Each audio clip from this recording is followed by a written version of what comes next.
It is early, but there's something that I want to share. So we know that teaching can be stressful, and when it's not stressful, it could be draining.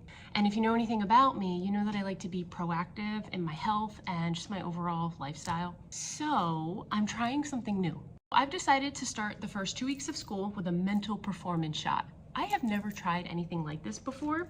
It's called Magic Mind. Here's what it looks like. And I just plan to drink it right alongside my coffee every single morning. But my thought process is that since it's day one, that I would take you along this journey with me for 2 weeks, give you little updates throughout the week to see if this stuff really works. Let's see.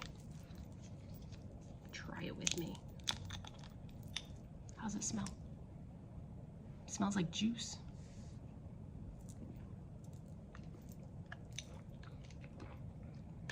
Oh, that's an easy drink. That tastes lovely. Tastes green, but in a good way. They say it takes a couple of days. It gives you more clarity when you think, longer, more sustained energy, no jitters. So I will be checking in with you periodically to see if this Magic Mind truly is magical. If in the meantime you think you want to try it, if you want to try it with me, I will leave a link directly to a 20% off coupon if you want to go ahead and try it out.